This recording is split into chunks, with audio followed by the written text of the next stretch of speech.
Hi, my name is David Munson, and the purpose of this video is to explain a little bit about my current writing project, which is a travel book about Japan. The main point of which is to provide a number of, philosophies and strategies for people who want to travel to Japan and who want to make sure they can get the most out of the experience. What I'm trying to write is the kind of book that would have better prepared me for my first trips to Japan. I first came here as a tourist in 2009, and over the next few years I visited a few more times, and then later I moved here in 2015. So I've been living in Japan, in the Tokyo area, for a decade plus now. And, my first trips to Japan were really wonderful, really fantastic experience. I visited Kyoto, Osaka, and Tokyo. And it was the kind of experience that can really shape a person. One thing that it did for me was it did confirm that it was a place that I didn't just want to visit, but where I wanted to live. These were not perfect trips. No trip is perfect. But I think I could have gotten even more out of those experiences early on if I had arrived with a bit of a different mindset, different expectations, or perhaps lack of expectations, based on that experience as a first-time traveler in Japan, my experience on the subsequent trips, my experience since then helping other people who are traveling to Japan, both when my friends and family come, helping strangers on the street who seem lost, and also guiding tours in Japan. I've learned a lot about the kinds of difficulties that people have. And so part of what makes me want to write a travel book for Japan, when there are already many very good travel books specifically focused on Japan, like I said, I want to make the book that I wish I'd had in the first place. And this project, the form it's taken, or seems to be taking, I'm still writing it, there's kind of three parts to it. The first two are kind of the more important parts, and the third part is just kind of, I guess you could think of it as kind of like a bonus. The first part really comes down to a sort of philosophy of travel, the way that I have learned to approach my travels, both in Japan and in other countries, that has worked extremely well for me. And, it's not like it's unique to me. Other people travel in very similar ways. But it's not the sort of thing that you find extolled on travel websites and travel books in general. The second part of it is kind of a guide for how to approach traveling in Japan such that you will be a good guest. Not everybody worries about this, although quite a few people do. And I think it's natural and good to be concerned with this, to want to be a good guest. When we travel to other places, we are guests. Personally, when I travel, I would like to be the kind of guest that my hosts are happy to have. I would like people that I meet along the way to be glad that I came. So that's kind of the second part of the book, about being a good guest, and at the same time, the flip side of that, avoid being the kind of person that people wish hadn't come. And the third part, which I think will still be helpful, but it's just kind of a collection of practical advice, things that'll help you get around, navigate through your trip a bit more smoothly, that kind of thing. If you're interested in the book, you should be interested for one or both of the first two parts, maybe less so for the third part. And so then you've got the questions, okay, who is this for, and what problem does it solve? In terms of the problem that I'm trying to solve with this book, the first part of it is, if you look at the way that most people visiting Japan approach their trips,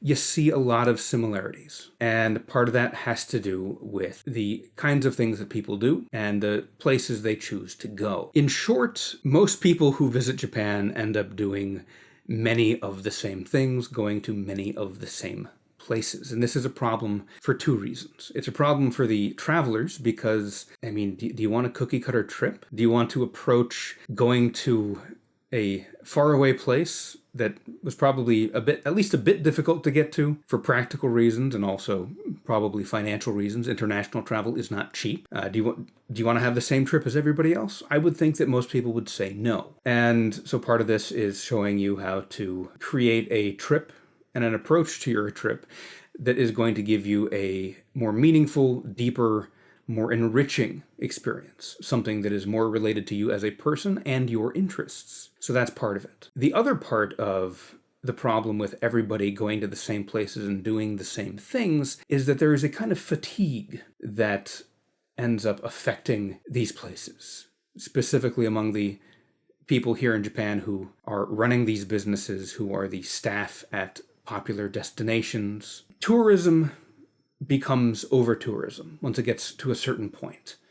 And that's not good for anybody. I mean, in a sense, it is very good for the local economies of certain places, but that's really about it. Fundamentally, when everybody is going to all the same places, you just wind up packed shoulder to shoulder with other tourists, which reduces your exposure to an interaction with actual Japanese people who live here and who run businesses and live their lives.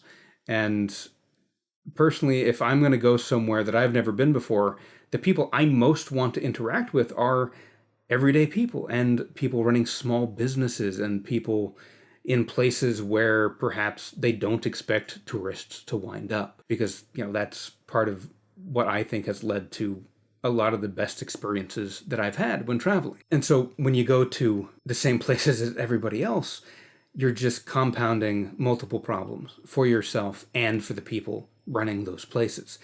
Take, for example, Sensoji, beautiful, huge temple in Tokyo. It's, I believe, the oldest temple in Tokyo. And it receives something like 30 million visitors a year. That's a lot of people. And so when you're going there during kind of peak hours, at least, the vast majority of people that you're going to see are other tourists. And it's not that you should be avoiding other tourists like there's something wrong with them. Of course not. And it's not that you should avoid Sensoji because it's popular. It's popular for a reason. It's a pretty amazing place. The problem is when you travel to places like that exclusively. And sure, go to Kyoto. Kyoto's great.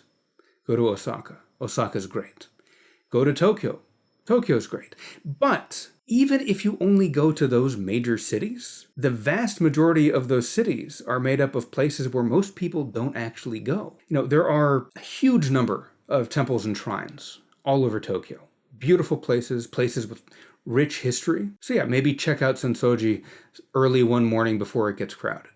That'll be nice.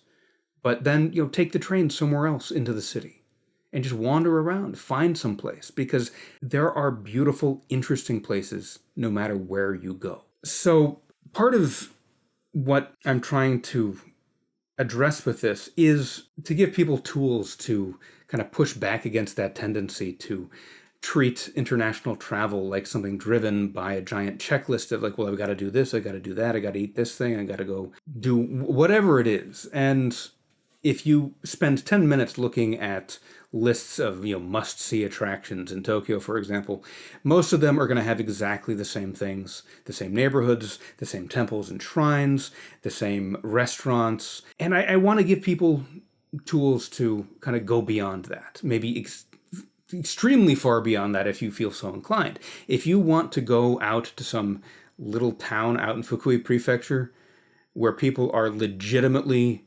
confused, bewildered why you're there, awesome. I will support you in that endeavor. But you don't have to take it that far. I want you to be able to connect with your experience much more deeply, and I'm trying to provide strategies for that. That part of that is planning, part of that is research, but part of that is also a philosophy of not planning too much, not trying to pack in so much that you're going to be exhausted when you get back from your trip and you need another couple weeks to recover from it.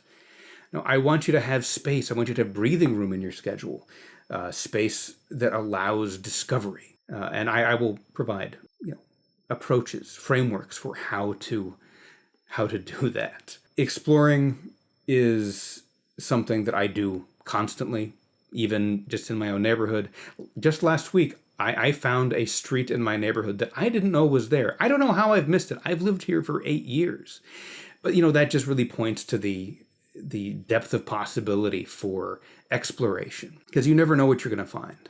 And even in familiar places, there's always going to be more to discover, and places are always changing too. Another part of this is that when people come to Japan, one thing I don't think most people think about ahead of time is, well, how are you going to make sure that you remember this trip? Any trip to another place should at least have the potential to be something that's really wonderful, something really memorable. But most people don't give any thought ahead of time to, well, what are the things that I can do that are going to help ensure that, I have not only a great experience, but great memories? And how do I make those memories such that they're going to stick around? How do I record my trip? How do I document it? Because that is a part of it that people often don't really think about that much. And again, that's something that I will be providing strategies to help you with. Personally, as a photographer and a nonfiction writer, I am always taking pictures. I am always writing notes. I'm recording everything. These are habits that come naturally to me.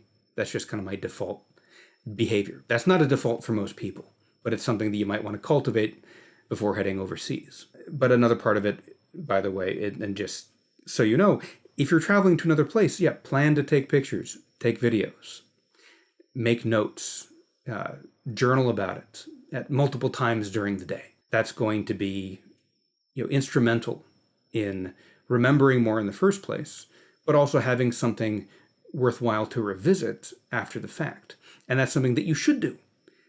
Take pictures, make videos, do field recordings of sounds if that's your bag. Write a lot. But then after the fact, after you come home, review these things. That's something that most people don't do. They go somewhere, they take 1 million pictures, and they never look at them again. And that's a mistake. There's a lot of different aspects to this, but I want people to travel better. I want people to have more enriching, deeper experiences. I want them to be more engaged with their experience in Japan. And I want people to come home from their trips not only having experienced wonderful things, but having set themselves up to better remember and enjoy those memories over the years to come. Now, in terms of who is this book for, I suppose it is for a particular type of person. These things are. I think a wide range of people might find benefit in what I'm trying to create. But I think the people who are going to get the biggest benefit from this are going to be the kinds of people who are perhaps a bit more thoughtful and deliberate with how they approach the things that are important to them in life. Also, and this may sound silly, I think it may be especially valuable for the types of people who are going to go to another country, and especially perhaps Japan, not just because it seems cool, but who have already learned about it to a degree and have found some source of connection, some sort of deeper interest that is motivating that desire to travel, to visit. There are a lot of people who just come to Japan more or less on a whim, or because it's a popular destination. Think, oh, well, John went there last year. He had a great time. I should go too. You can have a good time visiting a country on a whim, but I guess that's not really who I'm hoping reads my book. To a degree, I suppose the book is also beneficial to the kind of people who might have some worries about wanting to get the most out of their trip. Although I will caution that, if your motivation for wanting to visit Japan is FOMO, fear of missing out, you want to go because other people did it. You want to do these things because other people did those things. Basically, keeping up with the Joneses, that's something that you're going to want to address, because that's not a fulfilling motivation. That's not going to give you a good experience if that's really fundamentally why you're wanting to visit Japan.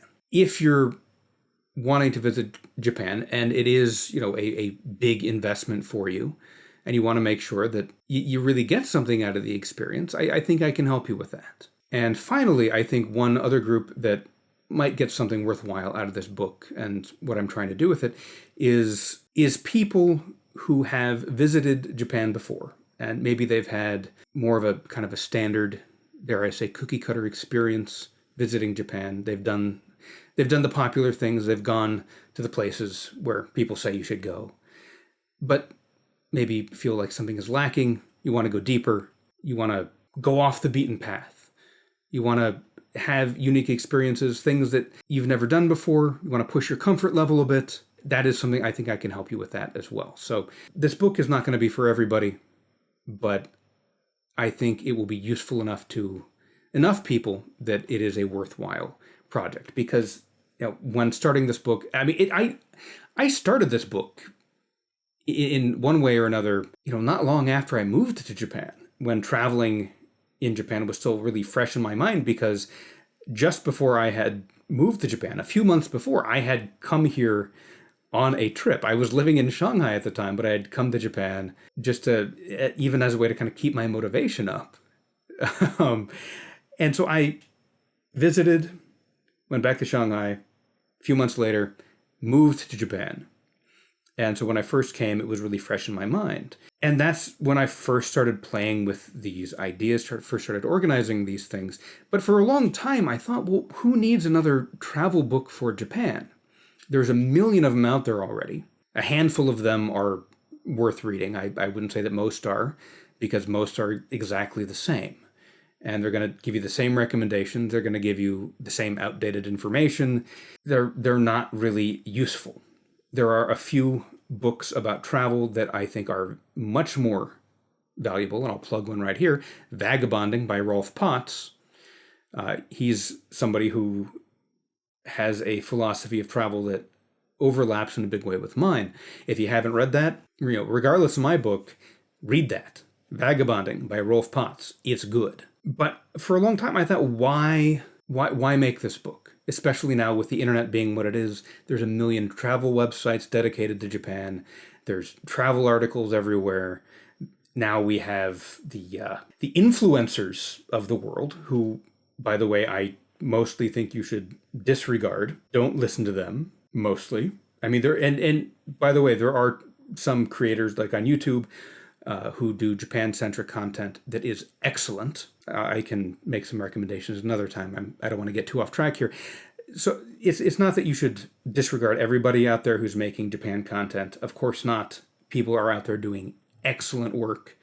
But if you're looking to TikTok and Instagram for your travel wisdom, be skeptical. But anyway, so we've got this really saturated environment in terms of information about travel in Japan, and ultimately, the reason why I still feel motivated enough to want to do this book, motivated enough that I'm actually following through with it and, doing a pre-sale, trying to get people to back it so that I can afford to take the time that I need to finish it. Because, by the way, I'm a freelancer. All of the time that I spend working on the book is time that I'm not working. That's time that I'm not making money. So that is deeply relevant to how I'm structuring this thing at the moment, but we'll come back to that later. I'm persisting with this project, and I believe in it enough to follow through with it because, again, I haven't seen out there the book that I wish I'd had. And I know I'm not alone. Almost no problem that anybody has is unique. And so the problem of not having the sort of resources that I wish I'd had back then, I know that any resources that scratch that itch are going to scratch that itch for other people. And that's enough for me to want to go through with this project, do the work, get it done. So maybe that gives you an idea of what I'm trying to do, why I'm trying to do it. I hope it does. I made an outline for what I was going to do with this video. I haven't looked at it. That probably shows. But I would rather just be honest and speak from the heart with this and not try to come off as especially slick or polished in my presentation, because that's not me. I am not a slick and polished guy. I'm just me. I'm just David. I'm clumsy. I am constantly embarrassed. I have a chronic lack of confidence, and presenting myself in any other way, that's just not honest. So take that as a sign of my honesty and sincerity in making this book and also in making this video. And so maybe now this is a good time to segue into who am I and why should you listen to me? Because, I don't know, that seems relevant, right? As I mentioned earlier, my name is David R. Munson, if you want to find me on the internet. I've been living in Japan since 2015. My interest in Japan started way back in high school when I first got into photography. My first real keen interest in Japan began with the work of Japanese photographers. And then in university, when I was studying photography, of course, that continued, but it also broadened, and my interests began to include, Japanese graphic design, film, music, all sorts of things like that.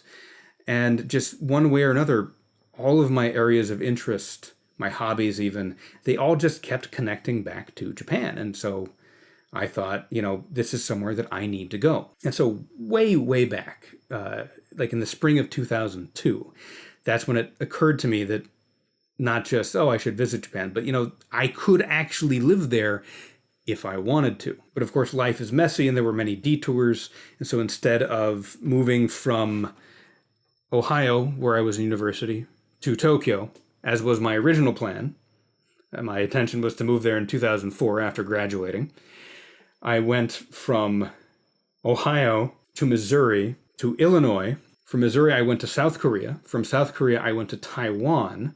From Taiwan, I went back to Illinois. I went back to Chicago for a couple more years. Then from Chicago, I went to Shanghai. And from Shanghai, I finally went to Tokyo to live. So it was an arduous journey. I don't want to say I regret the intervening years. I don't feel great about how long it took me to actually move to Japan, but there was so much good and valuable experience in that interval that, but I would say if you want to live abroad, just take it from me. Don't take 13 years to make the move if you can avoid it. There are benefits to being more efficient in your endeavor than that. And since coming to Japan, I've always worked some on the side as a photographer and a writer, and more recently also as a tour guide. But most of the time since I've come to Japan, most of the last 10 years, up until about a year ago actually, I was working full-time as an English teacher.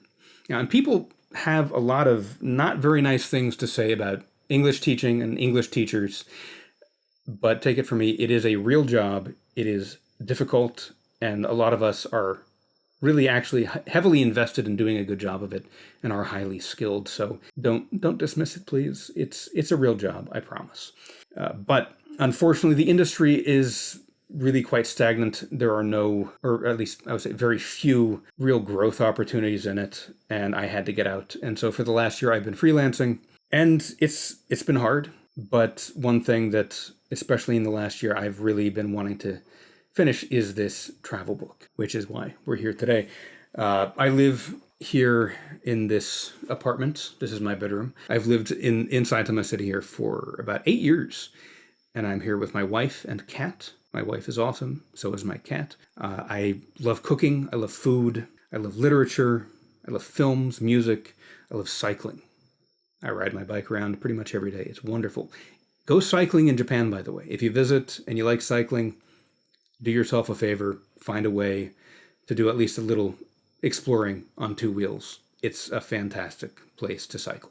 As a traveler previously and now as a pretty long-term resident of Japan, I love it here. This is a place I really care about. I love Japan. It's wonderful. It's not perfect. People get kind of crazy about it like it's this perfect, amazing, magical place. It's not. It has just as many problems as anywhere else, but overall, it's a place that works really well for me. I'm a very curious person, and for me, I really try to live my life in line with the idea that everything is interesting, because I really believe that it is, and that's actually another core part of why I'm writing this book, because I think people are missing out on so much. There's so much more to do and experience and enjoy in Japan than most people ever get a chance to explore, because I think people don't know how to do it, or they don't think to do it. But yeah, everything is interesting, and there's so much that's fascinating, and that really drives what I do and what I pursue in everyday life. And as for why you should trust me as your Japan travel book author, I'm doing this because I care, because I want to help, because I want to give people resources that are going to give them a better experience when visiting Japan. I am not doing this for the money. That would be a really stupid thing to do. Ultimately, this is a passion project. Now then, if this project sounds like something that you're interested in and you would like to get on board, you got a couple options. You can always just wait till it's done and then you can buy it. There will be the ebook, there will be a physical book, there will be an audiobook. All right, so these are all things that are going to be coming onto the market. I'm not sure exactly when. I'm not sure exactly what I'm going to be able to finish this, which is also related to the next thing is if this sounds good enough to you that you'd like to throw a little bit of money at it, not much, $10 is all I ask to buy in, then you can support the project. And you can do that at davidwroteabook.com. Depending on where you're seeing this video, you may already be on the website. Otherwise, check it out. If you're seeing this on YouTube, there will be a link in the description. If you back the project, what that does is that frees up a chunk of time that I can use to move this project forward. Every person that invests in the project is buying my time. You are investing in my time. You are investing in this thing seeing the light of day. And, I know it takes some amount of faith to invest money in something that some guy on the internet is promising is going to be a thing, but you don't really have a guarantee. I get that. And so what you get when you back this project, if you back this project, you're going to get the finished book in ebook form. You're going to get the audiobook. You're going to get a couple other travel guides that I'm going to be publishing independent of this, including a guide for navigating eating in Japan with food allergies, because that's something that a lot of people deal with. There will also be a series of zines. 12 of them is the plan right now. The first one is already out. It's all about how to get lost in Tokyo on purpose. Second one I'm working on finishing up right now. It's about the hidden complexity of miso soup. And there will be 10 more after that, each of them in some way connected to Japan. And so all of those will be included as well. But really, it's a way to back something being made by an independent author doing something because he cares about. And I know that's not something that everybody's interested in. Most people aren't going to back the project, but some people will. And if it's of interest to you, I would really appreciate your investment in this project. $10, that's all I ask. And if you want to support the project and either you've already backed it or you can't for whatever reason, that's fine. Just help me get the word out. That does a lot because, I have some reach on social media, not a lot. And just getting this project in front of more people is really important. So just if you like what I'm doing, regardless of whether or not you're going to back it financially, please help me get the word out. Send people the link, forward it to people. When I put up videos, send those to people, whatever you can do. Every little bit helps. This video, I'm sure, is going to end up being way too long, but I really appreciate your watching. I appreciate your time. And take a look at the website, davidwroteabook.com. There's more information about the project there. And that's it. Thank you for watching. And I look forward to bringing this thing to life. I honestly think it's going to be pretty good.